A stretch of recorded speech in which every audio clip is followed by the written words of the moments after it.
Welcome to Supply Chain Now, the voice of global supply chain.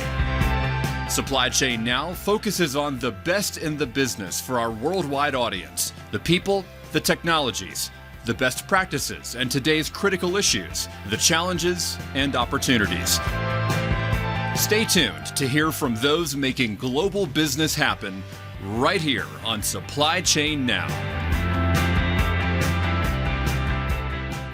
Hey, good morning, everybody. Scott Luton here with you on Supply Chain Now. Welcome to today's show.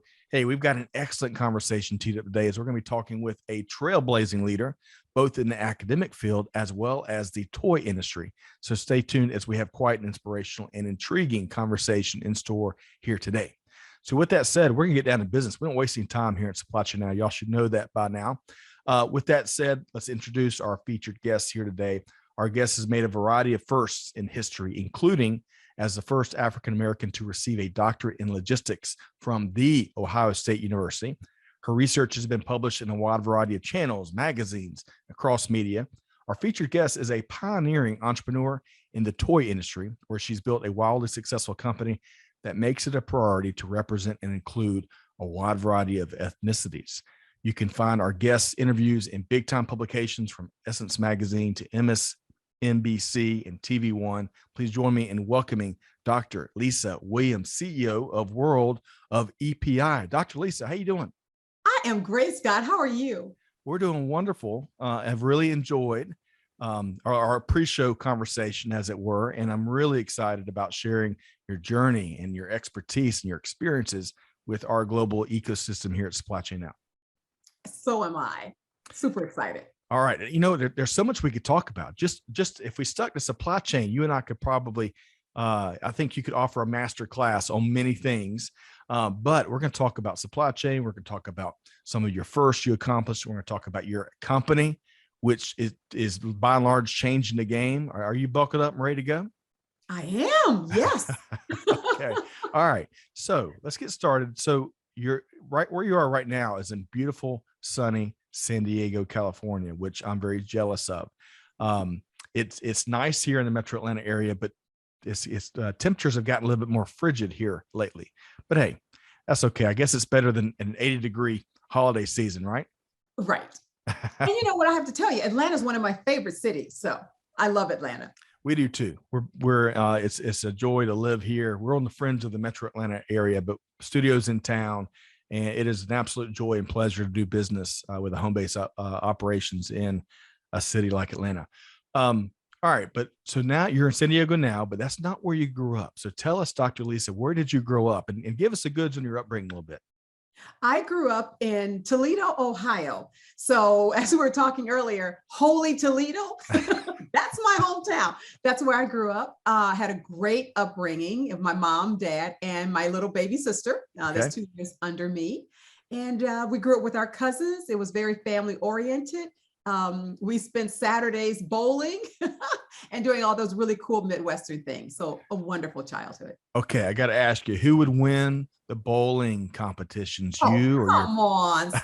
Come on now. Listen, none of my cousins are here, right? So of course I won.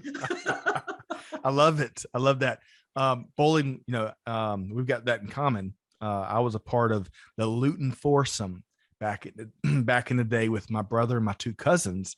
And get this, we had a down to the wire playoff battle with a foursome from the Johnson Enterprises from, we could write a story about those days. But anyway, so your upbringing, of course, family and bowling. And when you think about other elements that really make up, that you really, reminisce on, what else makes up big parts of your upbringing? My family, of course, as I said, and hanging out with my cousins and my aunt, but food. When I think of home or when I go back home, the first thing I'm doing, I have to check off a list, right, of my childhood favorites. So Tony Pacos, if any of you from Ohio or Toledo, they're known for their hot dogs. Jamie Farr Classic. There's other hot dog and hamburger restaurants that I just have to go to. It's not like, California is known for its fresh vegetables and fruit, healthy. And that's not my hometown. Hey, that's okay. The better. Yeah, you got to splurge, and that's what made a big impact in your upbringing. I can relate. barbecue was a big part of Yes. mine. And hey, who doesn't like good hot dogs and ribs and City Barbecue, not in Toledo, but I think City Barbecue is still around in Cleveland, Ohio, and not Toledo. I'm gonna have to do some research. I used to work in Cincinnati for a Cincinnati firm, and we would make the rounds of some other of the larger mid-sized cities in Ohio, and City Barbecue was on every corner. And Dr. Lisa, it was delicious. It was absolutely delicious. So All if you right. went, just say, so if you went to Cincinnati or lived in Yes. Cincinnati, then you know Skyline Chili and Oh, yeah. Skyline hot dogs. See, That's right. that's also really good. It really, Mm. it is. It's a huge tradition, and for folks that haven't had it, putting a little bit of, because each of the places has maybe different secret ingredients. I think a little bit of chocolate, right? A little bit of chocolate is the secret ingredient. Having it on spaghetti, having it on hot dogs. Skyline Chili is where it's at, right? Oh my God, yes. We're You're gonna gonna have to make go me want to fly to Cincinnati just for a bowl of chili. We're gonna have to go break bread after our interview here today. Love it. Okay. So let's kind of switch gears a minute. So from Toledo, now in San Diego, we both have a love for all types of good foods. Let's talk about your academic career, which was before your big entrepreneurial exploits. So can you share a few roles that you enjoyed the most when you were in the academic field, and why? I loved being a teacher. When I was a kid, going back to Toledo, when I was a little kid, they say, well, what is one of your fondest memories of being a child? It was one of getting this great Christmas gifts. My parents got me a chalkboard. And I remember vividly, like it was yesterday, lining all of my stuffed animals around the chalkboard while I taught them the day's lesson. So I have always been a teacher and educator at heart. And that's what I enjoyed. I enjoyed, every aspect of my education. I enjoyed the undergrad, the master's, the second master's, and the PhD, all because it was centered around education, whether it was research or educating executives, PhD students, or MBA students in the classroom. I just loved it. I love that aha moment, when you can see that the light bulb has just gone off in your student's head. Oh, there's nothing better than that. Well, that really resonates with me. I can remember some of my favorite people in my entire life are great teachers that enjoyed that same moment and worked with me and the others to get to that moment. And sometimes for many, whether it's math for me or whomever, other subjects for other folks, it doesn't come easy. So I really appreciate how much you enjoyed those moments. Now you mentioned a lot of different degrees you've earned. It's really important to talk about as you were having those, as you were powering those aha moments and helping others advance and learn and get educated. You were knocking down some barriers and making some firsts all along the way. As I mentioned on the front end, the first African American to earn a logistics PhD from the Ohio State University, which is a big time. So we got a lot of pedigree when it comes to supply chain education. And then, as if that's not enough, help me with the first at Penn State University, because one was a first for a female, and one was first for an African American. So tell me about what you did at Penn State. I was the first African American hired in the department, and I was the first African American female to receive tenure from Penn State University. Wow. And I love it too. So gosh, so many questions, so little time. Does it run in your family to be the first, to be the pioneer, to be the trailblazer? Where do you get the motivation to do these things? And all of that was on the academic side of your career. It doesn't even get into some of the things we're going to talk about on the entrepreneurial side. Where do you draw strength from? Well, that's a really good question. You know what? It comes from a conversation I had with my mom when I was a kid. I may have been, 7 or 8. She probably doesn't even remember it because it's one of those little teachable moments, but really small in the other person's life. But we were in the living room. I think we're getting ready for a family event or something. And she just kind of casually said, you can be anything you want to be. You could be a doctor if you wanted to. And I'm just like, a doctor? And I actually ended up becoming a doctor, not a medical doctor, but a PhD doctor. So when you ask, where did it come from? It was that spark that said, there's nothing I cannot do. So that started it. And then as I progressed in my life and in my career, I just found things that interested me or things that I was passionate about. And so it was the why that drove me to keep moving. And each of the things that you just mentioned and other things we'll talk about, none of it was easy. As a matter of fact, all of it was incredibly hard. Gosh. But when you kind of know your why and why you're doing it, and you think it's important, it's going to make a difference for others, that's the energy that propels you to go from day one to day two. And then you kind of just look around and you're like, wow, I have a PhD, you know? That it really, you make a great point. It isn't easy, right? None of these things are given to you, folks. Don't bend over backwards to give you anything. You got to earn it. And I can only imagine, the stories of the book you could write, as you bust through and make these milestones. And hopefully, and I'm sure, just like the conversation you had with your mother helped you maybe take some blinders off of what the art of the possible was.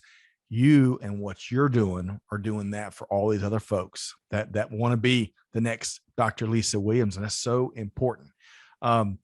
So let's talk about your big, bold bet you made in 2003. Now this resonates with me. All of this does, but this in particular, as a fellow founder and entrepreneur, I just marvel at what you've been able to accomplish on this side. So in 2003, you made a big, bold bet and you launched your company, the world of EPI. Before we talk about your why there, let's define what EPI means for folks. That's the world of entertainment, publishing, and inspiration. Okay. And as we talked about pre-show, in supply chain, as you know, we love our acronyms around here. So everyone added a new one. So the world of EPI. So what was your why behind launching what's become a really successful business? Well, let me step back a little bit and tell you kind of how I got there, because as you just said, I was the first African-American to get a PhD from The Ohio State, then the first to later get tenure at Penn State. And then one of my biggest accomplishments is I became the highest ranking professor in the entire field. So I became a full professor with 2 multi-million-dollar endowed chairs. So now I'm the highest ranking professor, be it black, yellow, green, purple, or blue. Right. Anyone in the solar system. Right. And gender. So I'm now the highest ranking. So life is good, right? I'm teaching my classes. I'm having a great time. And then one Saturday doggone afternoon, I decided to watch television. Okay. And I am watching an updated Anderson Cooper did an updated study on the famous doll study. And the doll studies was done in like the 50s and 60s with Kenneth and Mamie Clark, where they asked African-American children, as well as Caucasian children at the time, what doll did they want to play with? And almost unilaterally or unanimously, that's the word, almost unanimously, that U word, they all selected the Caucasian doll, even the Black children. And of course, we get that because this is Jim Crow era, it's the 50s and 60s, makes perfect sense. Well, this Saturday, I'm watching it. Now it's 2009. And I'm expecting different things because at this time we have African-American celebrities in the cover of magazines. They have their own TV shows. We have, diversity is everywhere. So they asked this beautiful little Black girl, what doll does she want to play with? And when I tell you I'm half-heartedly watching this show, because I'm like, okay, I know what she's going to say. Right. Well, I was shocked when she said she wanted to play with the Black doll. Oh, sorry, with the white doll. She did not want to play with the Black doll. Right. And then what broke my heart is when she explained why. And she said, I don't want to play with the Black doll because the Black doll skin is nasty. And then she touched her own hand as to indicate that her skin tone was nasty too. And it broke my heart, and it still breaks my heart to this day. And I get emotional about it because if any one child believes that they are less than, it's not just a problem for her or her family, it's a problem for society, because we will not be able to really benefit from all the talents that this young lady has. So that day I said, something has got to change. This cannot happen on your watch. And so in essence, the world of EPI was born sitting on my living room sofa right after watching the Anderson Cooper story. I appreciate you sharing that. How I perceive that moment. It's I can only imagine how powerful and how it kind of stops you in the tracks. And I love what you just shared there a second ago. Not on my watch, not on my watch. And gosh, you know, in a world full of lip service leadership, regardless of function, industry, you name it, there's plenty of it. Gosh, if you hadn't acted on that, on that your epiphany you had on that Saturday, and to say not on my watch, you went to work. So now that you've really shared the why, tell us, and please, if you, I don't want to shortchange that story. I guess before we define what World of EPI is, what'd you do after that Saturday? Where did you get started? How did you uncover that it was going to be, the World of EPI as what your mission life was going to look like? I didn't even know that at this time. I really just knew that I had to do something. And I was fortunate enough that my last position in the academy was at the University of Arkansas. Okay. And that's where I had the multi-million-dollar endowed chairs. And through that relationship, I ended up becoming very close to Walmart and some of the members of the Walton family and the Walmart executives. And they had already asked if I was interested in doing dolls.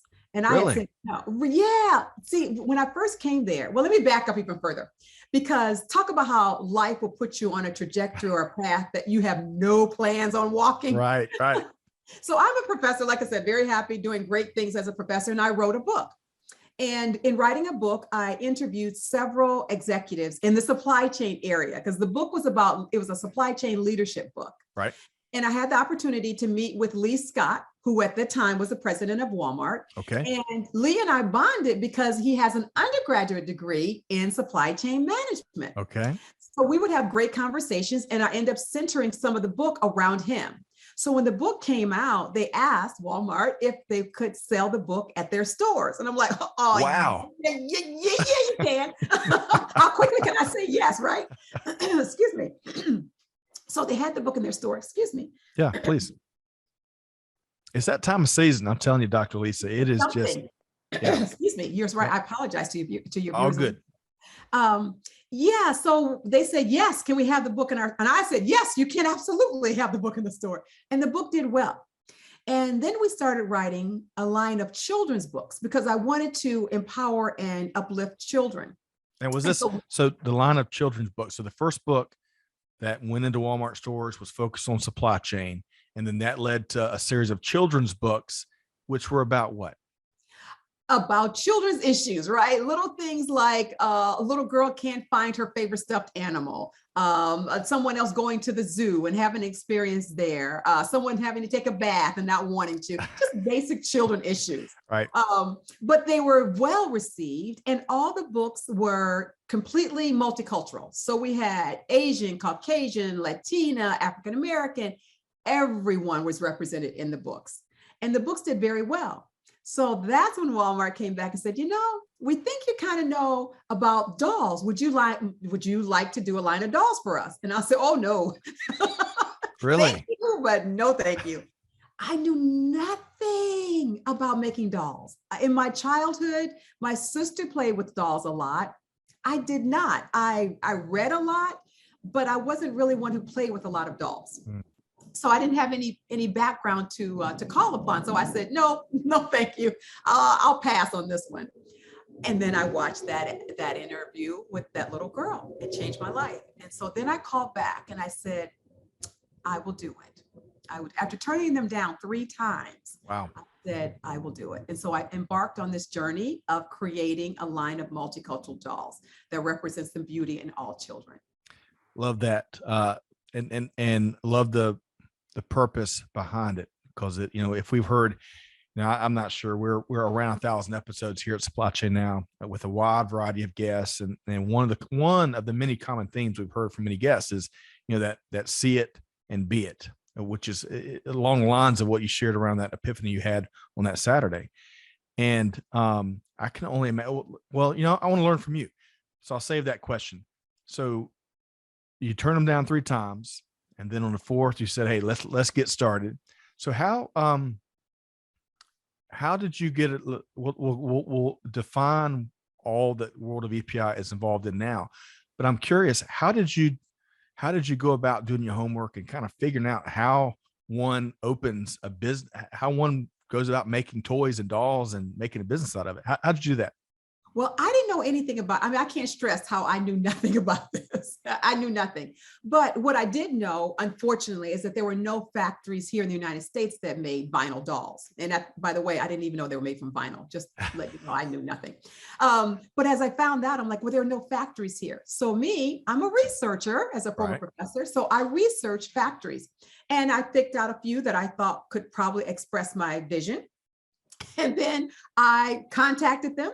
And the top three, I literally hopped on a flight, flew to China and met with strangers. I have to tell you this story because I literally did that. I caught a plane, landed at the airport. And it wasn't until that point that I realized that how what I had just done was perhaps dangerous and a little reckless because I didn't know who was picking me up.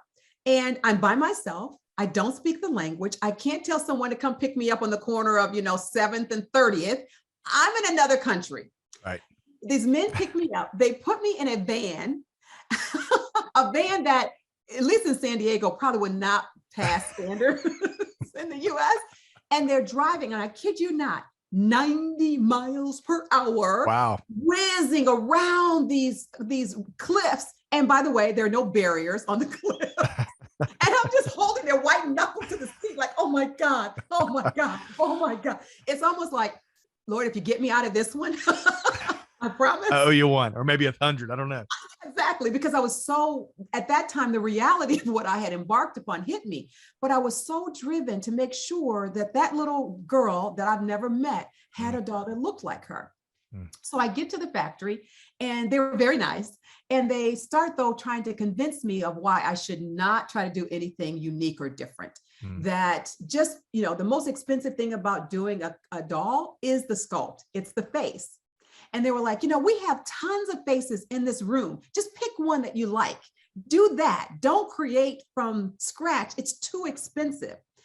And they kept saying, trust us. We know what we're doing. It wasn't that I didn't trust them.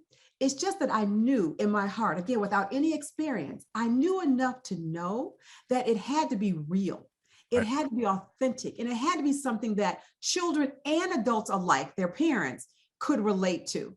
And so it took a little bit of banter before I got them to bend down to my will and give me a doll that was totally from my heart and from my vision. But it took a while. And again, I kept saying to myself in the back of my mind, you're in another country. You have no one here with you.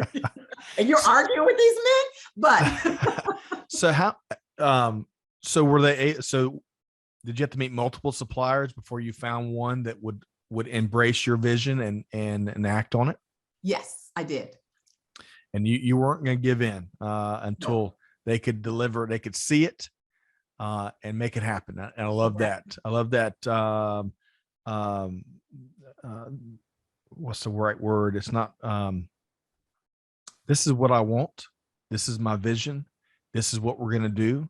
And you're with me, or you're just not part of the solution. Exactly. So, and that's how the first leadership skills that I had to use is because I had to convince, I couldn't make dolls, right? I can't do, I don't have a factory in China. Right. So I had to have them to see my vision too. It was important that they saw it and see why we were going those extra steps to get this doll made.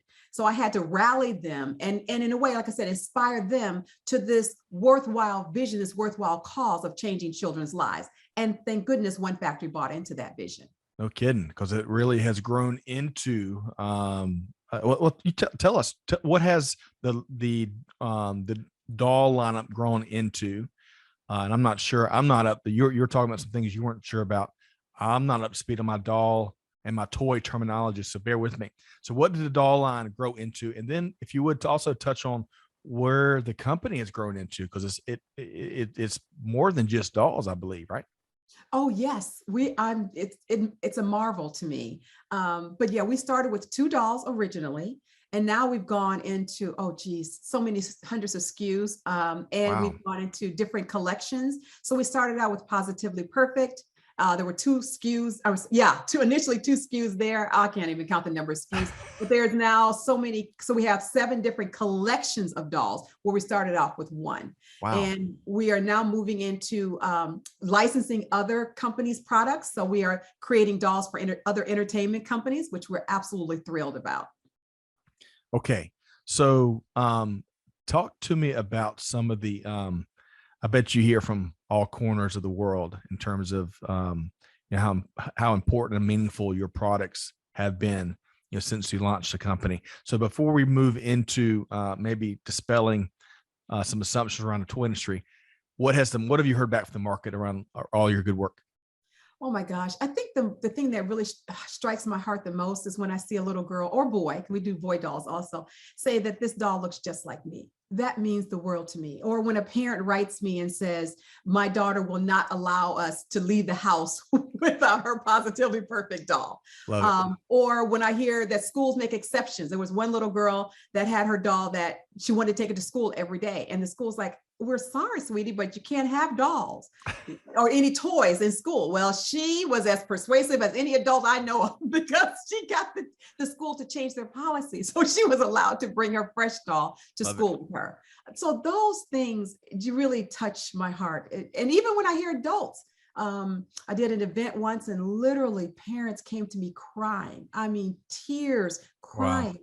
Because they were saying how they're so grateful that their children have these dolls and they wish they had them when they were younger because it could have made a difference in their self-esteem. So, it's not just the vinyl, but it's really the impact that we're making on people's lives that make all the difference. So I'm sure that's rewarding on a wide variety of levels, but speaking toward one in particular, as you remember that Saturday and you remember that interview, the Childs and Dolls thing, and you remember the resolution and the commitment that you made to taking action, to being, to appreciating where you are now and hearing from the market, that's got to be an immense, rewarding, self-fulfilling, rewarding feeling that you feel, huh?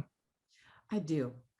I do. When I go to the stores. I mean, again, I have an amazing team, but I started off as one woman by herself with this vision of making sure no other little girl thought her skin was nasty. So to come from my living room sofa, to be able to walk into a Walmart or a Target or see it on Amazon or at Macy's or Walgreens or CVS, it's a pinchable moment. Like you really just want to pinch it. And then when you see them in movies, our dolls were featured in 4 films this year. Wow. And then, oh my gosh, how could I forget the biggest one or one of the biggest? And that is being recognized by Oprah Winfrey as one of her favorite things. Wow. All of these things are just like, is this real? Well, and the domino effect, just like when you first met with that first supplier or the one that finally gave in and they wanted you to follow their lead rather than follow your vision, now hopefully all of your good work and how it's resonated with the marketplace, there's less resistance to perhaps more diversity across the toy industry. Is that your take? Oh, that is very true. Yes, and you're right. So we've gone from one factory previously. Now we have over five factories that we work with now to produce. And we do dolls, we do electronics, we do doll fashions. Our business has expanded significantly. So before we talk about, I bet all kinds of folks have assumptions, maybe based on their own childhood, about the toy industry. Anything else? It sounds like world of EPI is continued on the grow, diversifying its product lines, all the different things and markets that you're in. Anything, as you look over the next couple of years, what can folks expect from where you're going next? They can expect to see some of their favorite characters that are on the big screen being made and manufactured by the world of EPI. Wow. They can expect to see some of their favorite characters on television being made and manufactured by the world of EPI.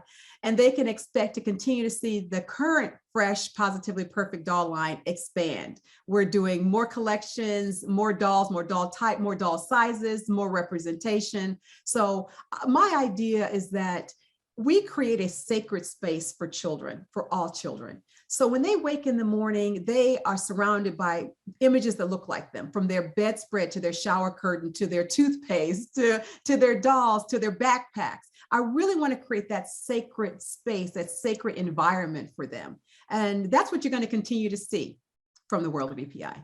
Wow. Okay. So to this point, and again, this could be like a 12-hour mini series on all these things you've described already. It's been part leadership and part academic trailblazing and pioneering, that epiphany on that Saturday leading to the world of EPI, which clearly has already done big things, and it sounds like there's a lot more big things coming. And I love how you tell folks can expect this and this and this. Man, it's got to be invigorating. Now I want to broaden out a little more to the toy industry before we talk supply chain a little bit more, and Walmart a little bit more. What's one thing maybe that it would blow people's mind or just surprise them maybe about how the toy industry works? Wow, how it works. Well, or just about the toy industry in general. Your pick. You know what? It's hard. It's tough. You think toys, fun, laughter, joy, and it is all of that. But it is definitely a business. So it's highly competitive, and it demands a great deal of creativity. The lifespan of a toy is probably 3 years, maybe 5, maybe Okay. you can pull it out to 5 years. So it's constant innovation. So even though you have a product that's on the market that comes out, say for Christmas, you literally are never stop working on the next iteration, the next version, because our customer base, that little 3 to 6 year old, is very demanding. They don't want the same doll year after year. So the constant innovation and the constant creativity and the constant nonstop work probably is what I would say. I love But that. it's incredibly full of joy as well. Perhaps the most demanding consumers on the face of the planet at 3 to 6, because they're not going to change what they want to play with maybe, and they want the latest and greatest. Quick aside, before we're going to talk about your work with Walmart here in a minute and some of your accomplishments there. Have you seen any of the toy there's a couple of toy documentaries on Netflix, I think in particular.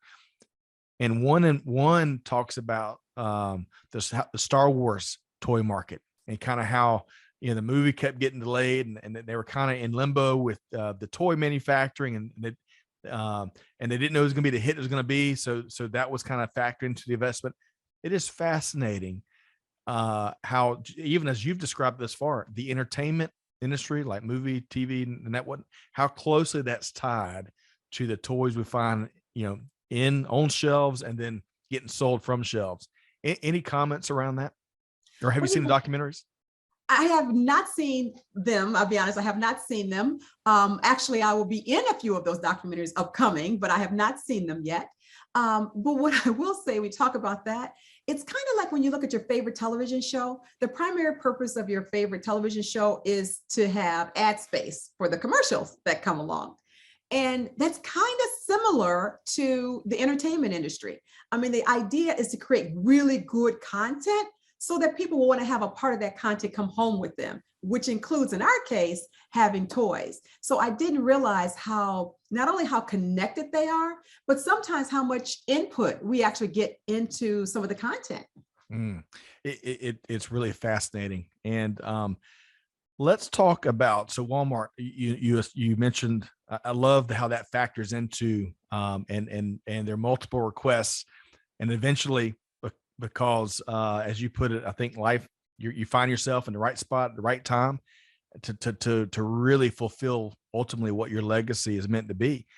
So Walmart bestowed upon you Supplier of the Year, which, gosh, it's got to be, given all the suppliers they work with, specifically from what I can tell from my research, for your visionary leadership. So tell us about your work with Walmart and how that's been a big part of maybe the rewarding journey.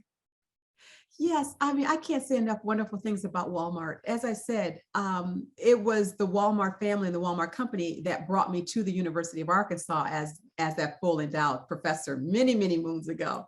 And that allowed me to have access to their executives, which ultimately resulted in my writing the book about Leading Beyond Excellence, which was a book about, again, succeeding as a supply chain management leader. So Walmart has like they're the fiber that kind of runs through this entire story of my of my professional life. Right. And so once the book got out there, like I said, they wanted me to do 2 children's books, and then we did the dolls and the image and likeness of the characters in the books. And I think I exceeded their expectations. I think they were thinking I'd do 1 or 2 dolls, but I had a bigger vision. Once I saw that little girl, and once I saw and felt her inability to really see who she was, I was driven to not just give her 1 doll, but to give her, again, that sacred environment so that everywhere she looks, she sees a reflection of her beauty and her power. So because I saw that and I was able to move from what Walmart had initially asked me to do, they saw me as a visionary leader, and I am still deeply honored to be recognized as a visionary leader from Walmart. And clearly you are, the visionary and leadership and all kind of terms are thrown around quite some time, but much fewer actually do it. And it's in the results, it's in the impact, as you've clearly established with your track record just thus far. And it sounds like you're writing some new chapters to be released right around the corner.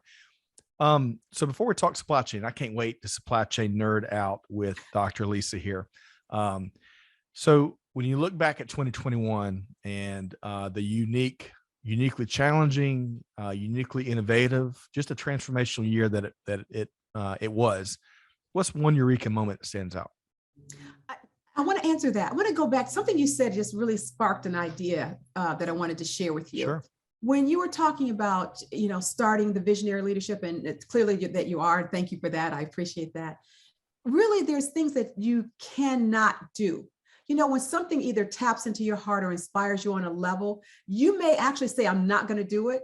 The dolls, for example, I said 3 times I wasn't going to do it. Right. And even, not so much recently now, things are much, much better. But in the early days, there were many, many nights that I went to bed saying, I'm done. I've given it all. I put all my money into it. I put all my expertise, my time. I'm done. It's not working. But then it doesn't let you go. It's like the vision holds on to you. So even when you're trying to shake it off, like, I'm done with this, it won't let you go. So you wake up the next morning and you're like, okay, I'm going to give it 1 more day. And that day lasts until, the next 10 years. So I did want to say that. And then great point. And then in terms of what did I see, or what am I seeing from the pandemic in 2021, I think one of the things that strikes me is the Great Resignation. And we probably heard of that, where so many people after coming out of the pandemic are making life-changing decisions. If they weren't happy in their position previously, they're resigning. And so many of us did that they're having a term called the Great Resignation. Sure. I think that is what hit me, but in a different way, because I'm so passionate and so in love with what I do that I know that my life is on the right path. But it's so wonderful to see other people saying, what I'm doing now, that's not the right path. I need to do something different. And I admire that. And I think it's going to ultimately reap huge benefits for society as a whole. I completely agree with you. And even though it's throwing industry for a loop, yes, they didn't see it coming.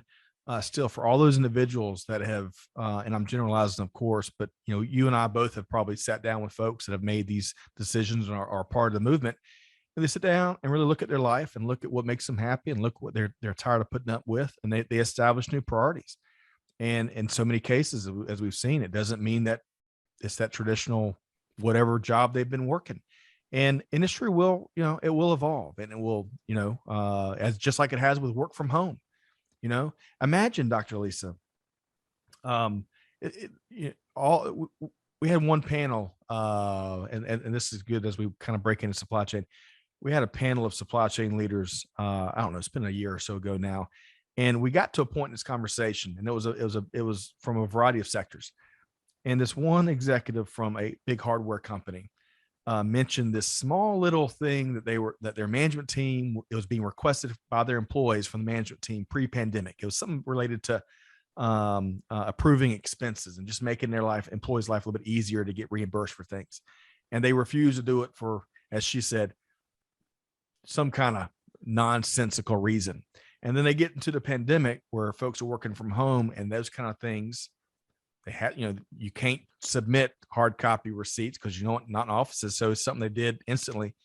And she said to the rest of the panel, to our audience, what the heck were we thinking? Meaning, why do we make such a big deal, pre-pandemic? I mean, we just got to find a way to serve our employees and just like we serve our customers. And it was such a great moment in some of our conversations we've had. But let's move that into, as we talk supply chain with an incredible industry thought leader such as Dr. Lisa here. When you survey what's going on, whether it's the Great Resignation you just touched on, whether it's the EX employee experience I just touched on, digital transformation, there's so many things. It's such a fascinating time to be in industry, as you know. What's a couple of things that are really, when you look at and survey the global supply chain ecosystem, that really are front and center for you? Well, I do think that what we just talked about, the Great Resignation, is really having a huge impact because we're not able to find people. Well, I think eventually everyone find their right seat, right, on the bus, right? So we're all moving around now saying, I don't want to do this, I want to do something else. But ultimately, we'll have the right people in the right seats, and that's going to be fantastic for the industry. But right now, it's a shakeup. And additionally, finding the right raw materials that you need. I mean, we have this issue. We're creating, as I said earlier, some electronic toys, and they require chips. The same chips that you need in your automobile. And guess what? There's a shortage of chips, which means it's a shortage in our ability to manufacture the quantities that we need. So I think we're going to continue to see those shortages. We're going to see shortages in people, shortages in raw materials. I think we're going to continue to see empty shelves, and we're going to continue to see product delays. But I do think all of that is going to gradually work itself out in the next probably 2 years. I think it's going to be a little longer than what we may want.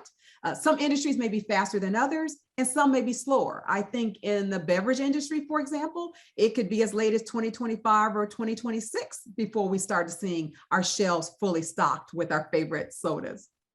Yeah. And, if you can't have what we've been picking on so many different things, because pre-pandemic, as we all know, consumer had every option in the book. I look at Coca-Cola, right? And I know you're wearing the Ohio State University red, or maybe the University of Arkansas red, but of course, Coca-Cola. Well, SKU rationalization is what they got into earlier. They were amongst the first, I think, as they really were evaluating their big brand of all portfolio of all types of different products. And we've been talking here. Okay, if you don't like cherry flavored, lime flavored, accented, diet cherry Coke, organic, whatever, whatever these so finite brands are, because there's three people to like, there's going to be a lot more of that going as these companies look to get to the point where they can get much more consistent and kind of get back into those pre-pandemic inventory levels towards 2025 and 2026, as you put it. So beyond levels of inventory and some things that companies doing there, what else sticks out to you about this fascinating time in supply chain? I think it's a great opportunity for innovation and creativity, from anything to technology and communications. My dissertation is actually on electronic data interchange, or EDI, another old acronym.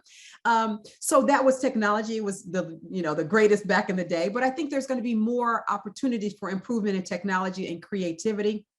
We're going to have to do business very differently because of the pandemic. Talking about the toy industry, our biggest event of the year, which is the toy fair in New York, was literally just canceled last night because of the pandemic. So things that we are planning, the pandemic is like, no, not quite yet. So how we work is going to continue to evolve because people are going to be coming back into their offices. I think it's going to make more opportunity for entrepreneurial spirit, even within the corporate environment, because we're going to have to come up with something that's new and innovative. And so that's where that entrepreneurial spirit comes in. But basically, it's going to be all based upon human creativity and innovation, because this pandemic is here to stay for a while, but so is our demand for our customers, or the demand that our consumers and customers have. How do we solve that with these new challenges? Talk about sensitivity analysis from college.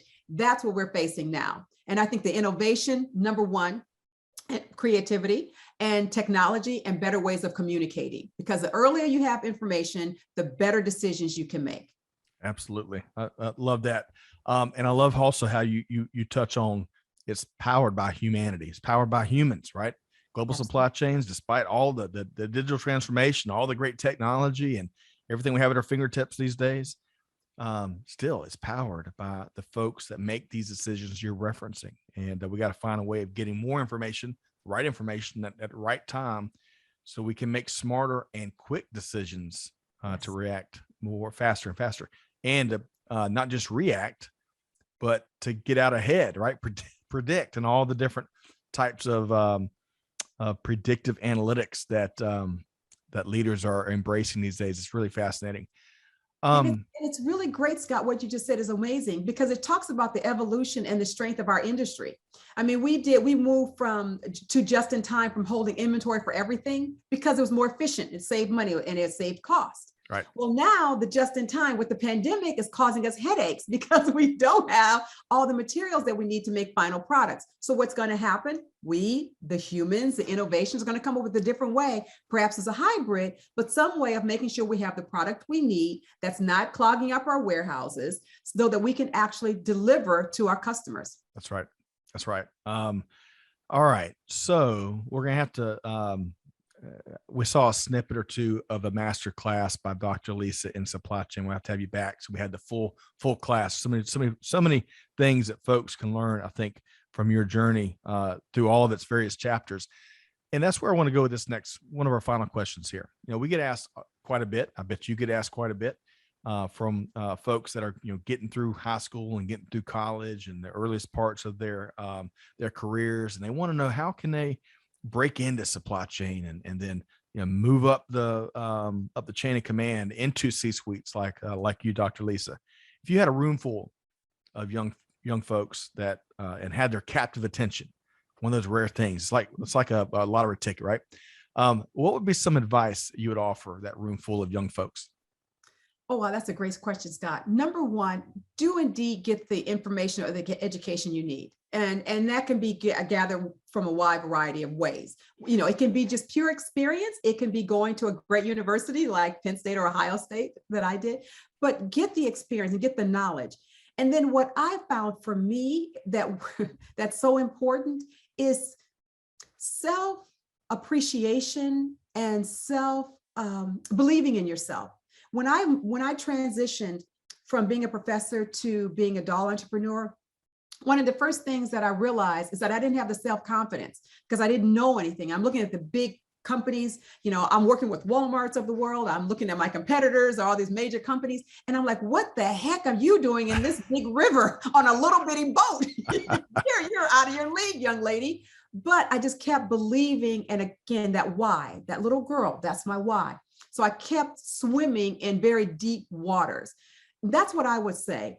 You're going to feel, or they're probably going to feel, that they're overwhelmed, they're undereducated, and they don't have what they need to succeed.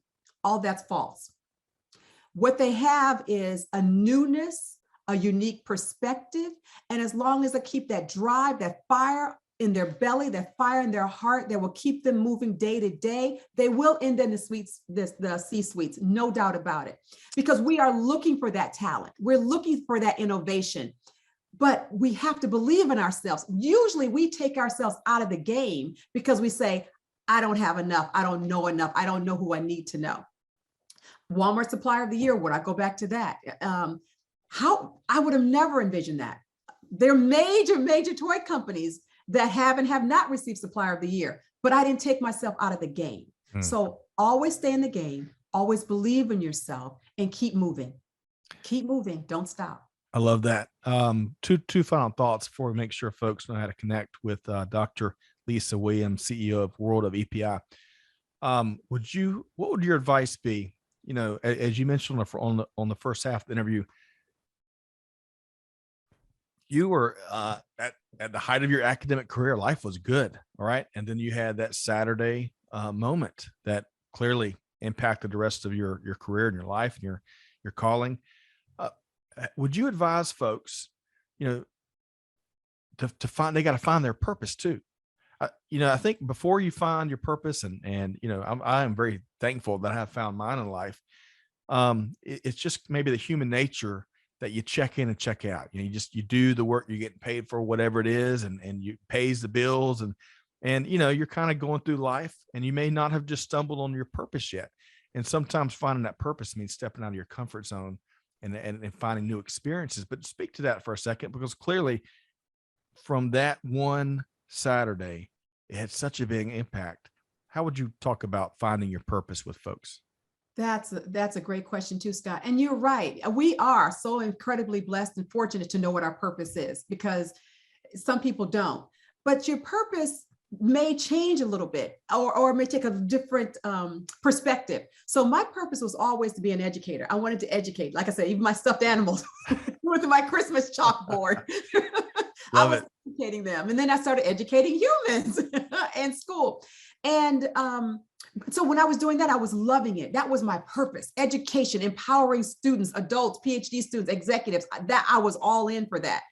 But then life took me in a different direction, which I didn't plan. And now it's all about little girls and boys on the plane with their dolls on the floor. And I'm all in for that. So my purpose has morphed. So I guess what I'd say is follow the purpose you have at the time, because it may take you in a different direction. And kind of, you even think about your life too, Scott. You know what you love doing right now today, and this is your passion. Right. Well, if you go back probably 5, maybe 10 years, there was something else that you really like to do. Right. It is more. And then 10 years from now, your vision is going to expand. Your passion is going to expand. And so it's kind of a moving target, but it's a loving embrace journey. And you'll have the whole journey of self-discovery as you're doing it.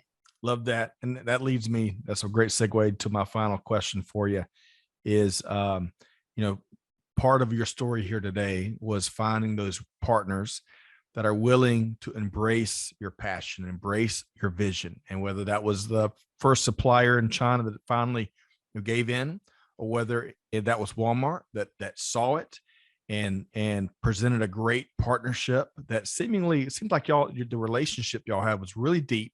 So that really fostered the type of communication you had, whether it's about the vision or about the line or whatever it was. Finding and embracing the right partner seems to be a really important part of your journey. Would you agree? I totally would agree with that. And I just say, you're right that Walmart and I have had a long journey together, but it has been one of vulnerability on my part. If you have time, I'll tell you this really short little story and you'll see what I mean. So the very, very first order that Walmart ordered from me, I told my factory that I've been over back and forth to China several times. I'd given them exactly what I needed them to do. I talked about the design of the doll, skin tone, blending, hair texture, everything. This doll was going to be perfect because she's my first one. The buyer calls me, fast forward several months or weeks, the buyer calls me and says, Dr. Lisa. I said, yes. And it was like maybe 3 weeks or so before Christmas. I could tell the way that he said, hello, Dr. Lisa, that there was a problem. You can just tell, I felt the energy. And true enough, he said the dolls arrived bald. They took the hair, they put it in a rubber band, but they left it, they only put hair around the circumference or the perimeter of it. So in the inside, when the hair shook coming over from Asia, the rubber bands, in some cases, the ribbons fell down, and what you saw was revealed was a bald doll. Wow. Not good. So when they called me to tell me this, it was my first time hearing it, I immediately said, well, they said we could discount the dolls and still sell them. I said, no, we cannot do that. We have to destroy them all because this is my first time out. I did not want little girls to believe that this was a doll that was worthy of them. Once again, now I'm lowering their expectations of what they deserve. And secondly, and I didn't realize I was really doing this, but I endeared myself on some level to Walmart because they said, she's honest, she's forthright, and she's going to fix it. I wasn't trying to cover it up. I wasn't trying to say, hey, well, instead of getting your margin, take a slightly shorter, less margin. No, I stood up, I took responsibility for it. I corrected it. It cost me a mint and almost put me out of business, total transparency.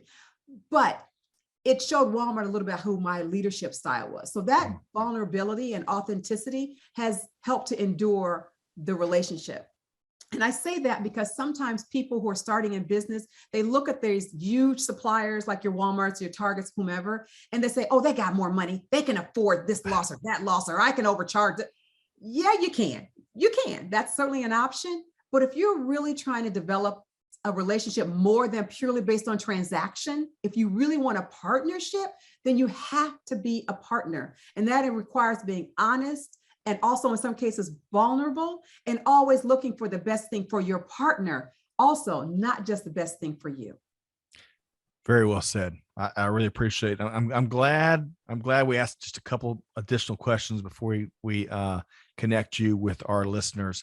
Very valuable lessons learned. And one of the things I heard there is, sometimes as a leader, you got to call timeout and you got to make that really tough and costly decision, but it's still the right one, and it'll pay off in the long run.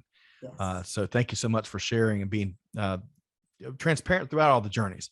There's so much that you're teaching folks, both from your academic time, from your entrepreneurial time. And you know what? There's more. Wait, folks, there's a lot more. So we'll have to have Dr. Lisa Williams back with us here. Let's make sure folks know how to connect with you. And I know your research is everywhere, your interviews are everywhere, your products are everywhere. But how can folks connect with you and learn more about the world of EPI? Thank you for that. Well, Instagram, we're on Instagram. So for Instagram, it's The Fresh Dolls, or at The Fresh Dolls. And then to reach me directly, it's at the Dr. Lisa. So at the Dr. Lisa.